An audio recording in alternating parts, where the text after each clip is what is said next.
ఆషాఢ మాసం సందర్భంగా మన కాసం ఫ్యాషన్స్ కిలో చీరలు కొనండి, అరకిలో చీరలు ఉచితంగా పొందండి.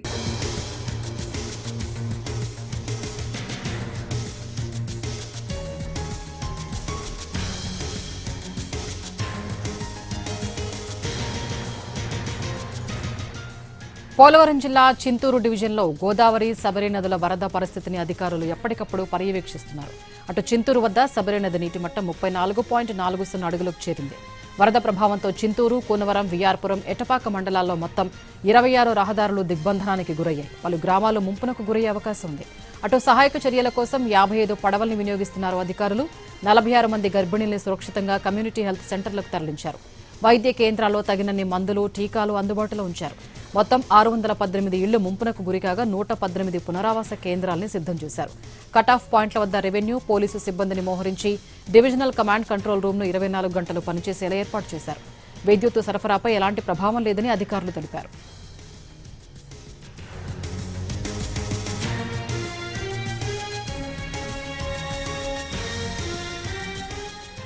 ఎగువ ప్రాంతాల్లో కురుస్తున్న భారీ వర్షాల ప్రభావంతో గోదావరి నదిలో వరద ఉధృతి మరింత పెరిగింది. ధవళేశ్వరం కాటన్ బ్యారేజీ వద్ద నీటి మట్టం 11 అడుగులకు చేరింది. బ్యారేజీ ద్వారా సుమారు 9 లక్షల క్యూసెక్కుల ఇన్ఫ్లో, అదే స్థాయిలో అవుట్ఫ్లో కొనసాగుతోంది. వరద ప్రవాహం మొదటి ప్రమాద హెచ్చరిక స్థాయికి చేరువ కావడంతో అధికారులు అప్రమత్తమయ్యారు. తూర్పుగోదావరి, అంబేద్కర్ కోనసీమ, కాకినాడ, పశ్చిమ గోదావరి, ఏలూరు, పోలవరం జిల్లాల అధికారుల్ని అప్రమత్తం చేశారు. అత్యవసర పరిస్థితులను ఎదుర్కొనేందుకు 3 ఎన్డీఆర్ఎఫ్, 3 ఎస్డీఆర్ఎఫ్ బృందాల్ని సిద్ధంగా ఉంచారు. లోతట్టు ప్రాంతాలు, లంక గ్రామాల ప్రజల్ని అవసరమైతే ముందస్తుగా సురక్షిత ప్రాంతాలకు తరలించాలని ఆదేశాలు జారీ చేశారు. వరదలకు సంబంధించి మరింత సమాచారం రాజమండ్రి నుంచి మా ప్రతినిధి శ్రీనివాస్ అందిస్తారు.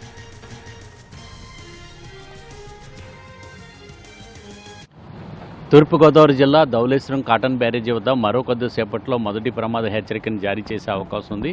ప్రస్తుతం ఇక్కడ చూసినట్లయితే 11 అడుగుల వద్ద గోదావరి వరద నీటి మట్టం కొనసాగుతుంది.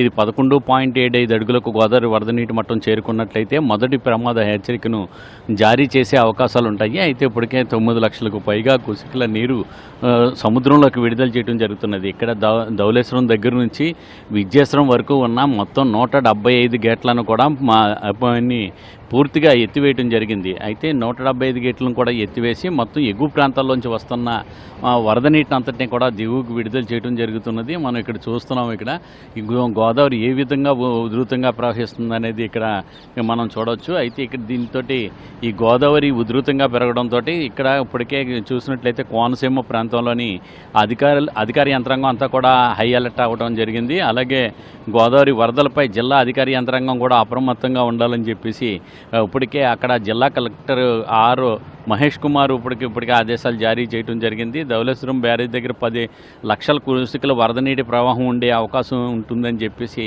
ఆయన ఇప్పటికే ప్రకటించారు. అలాగే జిల్లాలోని 19 అంబేద్కర్ కోనసీమ జిల్లాలోని మొత్తం 19 మండలాల్లోని కూడా 32 లంక గ్రామాలు వరద ప్రవాహానికి గురయ్యే అవకాశం ఉన్నదని చెప్తున్నారు. అలాగే బోట్లు, లైఫ్ జాకెట్లు, సహాయక బృందాలు కూడా సిద్ధంగా ఉండాలని అక్కడ అధికారులను ఆదేశించారు. అలాగే లంక గ్రామాల పాఠశాలలకు వరద తగ్గే వరకు కూడా సెలవులు ప్రకటించడం జరిగింది. అంటే మరొక 4 రోజుల పాటు గోదావరి వాతావరణ హెచ్చరికల నేపథ్యంలోని 4 రోజుల పాటు ఎగువ ప్రాంతాల్లో భారీగా వర్షాలు కురిసే అవకాశం ఉన్న కారణంగా మరింత కొన్ని రోజుల పాటు ఈ గోదావరి మరింత ఉధృతంగా ప్రవహించే అవకాశం ఉంటుందని చెప్పడం జరుగుతున్నది. ఈ నేపథ్యంలో మరో కొద్ది రోజుల పాటు మట్టికి అధికారులంతా కూడా అప్రమత్తంగా ఉండాలని చెప్తున్నారు. అలాగే గోదావరిలోని పడవ ప్రయాణాలు కూడా ఇక్కడ కోనసీమ ప్రాంతంలోని నిలిపివేయడం జరిగింది. ఇంకా ఎగువ ప్రాంతాల్లో చూసినట్లయితే పోలవరం ప్రాజెక్టుకి ఎగువ ప్రాంతంలో ఉన్న పోసమ్మ గండి అంటే